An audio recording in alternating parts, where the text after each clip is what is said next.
ವೈಕುಂಠ ಏಕಾದಶಿಯಂದು ಇವುಗಳನ್ನು ಮನೆಗೆ ತಂದರೆ ಹಣದ ಸುರಿಮಳೆ ಆಗುತ್ತದೆ. ನೋಡೋಣ ಯಾವುದಂತ. ವೈಕುಂಠ ಏಕಾದಶಿ ವಿಷ್ಣು ಭಕ್ತರಿಗೆ ತುಂಬಾ ವಿಶೇಷ ದಿನ. ತಿರುಪತಿ ವೆಂಕಟೇಶ್ವರ ಸ್ವಾಮಿ ಸನ್ನಿಧಾನದಲ್ಲಿ ಭಕ್ತರ ದಂಡೆ ನೆಲೆಸಿರುತ್ತದೆ. ವೈಕುಂಠ ಏಕಾದಶಿಯ ಪೂಜೆಯಿಂದ ಧನಾಗಮನ, ಸಂಪತ್ತು, ಸಮೃದ್ಧಿ ಪ್ರಾಪ್ತವಾಗುತ್ತದೆ ಎನ್ನುವ ನಂಬಿಕೆ ಇದೆ. ವೈಕುಂಠ ಏಕಾದಶಿ ದಿನ ಈ ವಸ್ತುಗಳನ್ನು ಮನೆಗೆ ತಂದರೆ ಅದೃಷ್ಟ ಬದಲಾಯಿಸುತ್ತದೆ. ಹಾಗೆ ವೈಕುಂಠ ಏಕಾದಶಿ ದಿನ ಯಾವ ವಸ್ತುಗಳನ್ನು ಮನೆಗೆ ತರಬೇಕು ನೋಡುವ. ನಾವು ಆಚರಿಸುವುದರಿಂದ ವ್ಯಕ್ತಿಯ ವರ್ಷದ 24 ಏಕಾದಶಿ ವ್ರತಗಳನ್ನು ಆಚರಿಸಿದಷ್ಟು ಪುಣ್ಯ ಪಡೆಯುತ್ತಾನೆ. 25ರ ವೈಕುಂಠ ಏಕಾದಶಿ ವ್ರತವನ್ನು ಜನವರಿ 10ರಂದು ಶುಕ್ರವಾರ ಆಚರಿಸಲಾಗುತ್ತದೆ. ಈ ದಿನದಂದು ವಿಷ್ಣು ದೇವರು ವೈಕುಂಠದ ಉತ್ತರ ದ್ವಾರದ ಮೂಲಕ ತನ್ನ ದರ್ಶನವನ್ನು ನೀಡುತ್ತಾನೆ ಎನ್ನುವ ನಂಬಿಕೆ. ಅಂತಹ ಸಂದರ್ಭದಲ್ಲಿ ವೈಕುಂಠ ಏಕಾದಶಿ ದಿನದಂದು ನೀವು ಈ ವಸ್ತುಗಳನ್ನು ಯಾವುದಾದ್ರೂ ಒಂದನ್ನು ಮನೆಗೆ ತಂದರೆ ನಿಮಗೆ ಪುಣ್ಯ ಫಲಗಳು ಪ್ರಾಪ್ತವಾಗುತ್ತದೆ. ಅದರಲ್ಲಿ ಯಾವ ವಸ್ತು ಅಂತ ಈಗ ನೋಡೋಣ. ವೈಕುಂಠ ಏಕಾದಶಿ ವ್ರತವನ್ನು ಎಲ್ಲ ಏಕಾದಶಿ ವ್ರತಗಳಿಂದ ಶ್ರೇಷ್ಠವಾಗಿ ಏಕಾದಶಿ ವ್ರತ. ಈ ಪವಿತ್ರ ಏಕಾದಶಿಯಂದು ಭಕ್ತರು ಉಪವಾಸ ವ್ರತವನ್ನು ಮಾಡುತ್ತಾರೆ.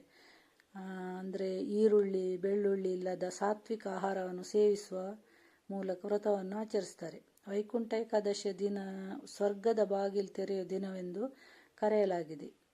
ಇನ್ನು ಕೆಲವೊಂದು ಕಡೆ ಈ ಏಕಾದಶಿಯನ್ನು ಮುಕ್ಕೋಟಿ ಏಕಾದಶಿ ಎಂದು ಕರೆಯುತ್ತಾರೆ. ಏಕೆಂದರೆ ಈ ದಿನದಂದು ವಿಷ್ಣು ಸ್ವರ್ಗದ ಉತ್ತರ ದ್ವಾರದ ಮೂಲಕ ಮುಕ್ಕೋಟಿ ದೇವರಿಗೆ ತನ್ನ ದರ್ಶನವನ್ನು ನೀಡುತ್ತಾನೆ ಎಂಬುದಾಗಿ ಅದೊಂದು ಪ್ರತೀತಿ ಇದೆ. ವೈಕುಂಠ ಏಕಾದಶಿ ದಿನದಂದು ಮುಂಜಾನೆ ಬೇಗ ಎದ್ದು ಶುದ್ಧವಾಗಿ ಮನೆ ಹಾಗೂ ದೇವರ ಕೋಣೆಯನ್ನು ಶುದ್ಧಗೊಳಿಸಿ ವಿಷ್ಣು ಮತ್ತು ಲಕ್ಷ್ಮೀ ದೇವಿಯನ್ನು ಪೂಜಿಸುವ ಒಂದು ಸಂಪ್ರದಾಯ ಅದೊಂದು. ಈ ಶುಭ ದಿನದಂದು ನೀವು ನಿಮ್ಮ ಮನೆಯಲ್ಲಿ ವಿಷ್ಣು, ಮಹಾಲಕ್ಷ್ಮಿ ಮತ್ತು ಭೂದೇವಿ ಜೊತೆಯಲ್ಲಿರುವ ವಿಗ್ರಹ ಅಥವಾ ಫೋಟೋ ದೇವರ ಮನೆಯಲ್ಲಿ ಇಟ್ಟು ಪೂಜೆಯನ್ನು ಮಾಡಬೇಕು. ಒಂದು ವೇಳೆ ಇದ್ಯಾವುದು ಇಲ್ಲದಿದ್ದರೆ ವೆಂಕಟೇಶ್ವರ ಸ್ವಾಮಿ ಫೋಟೋ ಇದ್ದರೆ ದೇವರ ಕೋಣೆಯಲ್ಲಿಟ್ಟು ಪೂಜೆಯನ್ನು ಮಾಡಿ. ಆಮೇಲೆ ಇದು ಹಳದಿ ಕವಡೆ ಉಂಟಲ್ಲ, ಅದನ್ನು ಮನೆಗೆ ತಗೊಂಡು ಬರಬೇಕು. ಅಂದರೆ ಕವಡೆಗಳು ಲಕ್ಷ್ಮೀ ದೇವಿಗೆ ಅತ್ಯಂತ ಪ್ರಿಯವಾದ ವಸ್ತುವಾಗಿದೆ. ಅದರಲ್ಲೂ ತಿಳಿ ಹಳದಿ ಬಣ್ಣದ ಕವಡೆಗಳು ಆಕೆಗೆ ತುಂಬ ಇಷ್ಟ.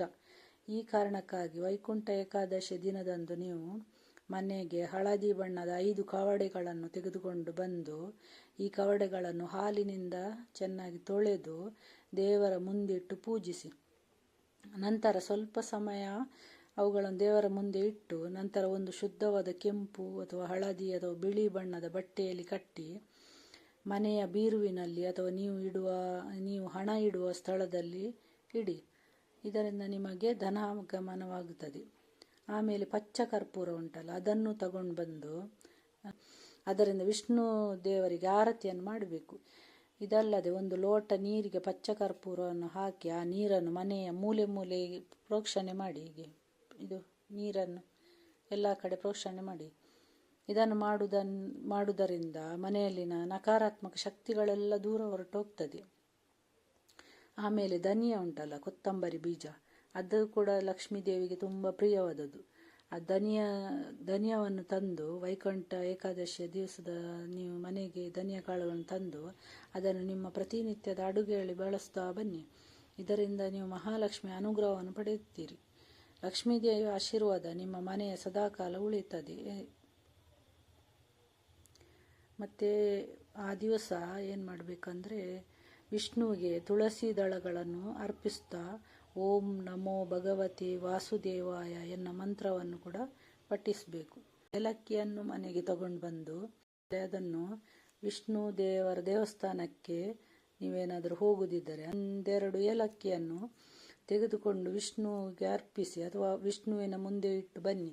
ಇದರಿಂದ ಮನೆಯಲ್ಲಿ ಶುಭ ಕಾರ್ಯಗಳು ನಡೆಯುತ್ತವೆ ಮತ್ತು ಹಣಕಾಸಿನ ಸಮಸ್ಯೆಗಳೆಲ್ಲ ದೂರವಾಗುತ್ತದೆ. ಈ ದಿನ ಕಪ್ಪು ಬಣ್ಣದ ವಸ್ತ್ರಗಳನ್ನು ಧರಿಸಬೇಡಿ. ಸಾಧ್ಯವಾದರೆ ವಸ್ತ್ರ ದಾನ ಅಥವಾ ಹಣ್ಣುಗಳನ್ನು ದಾನ ಮಾಡಿ. ಇದರಿಂದ ಪುಣ್ಯ ಫಲಗಳು ಪ್ರಾಪ್ತಿಯಾಗ್ತದೆ.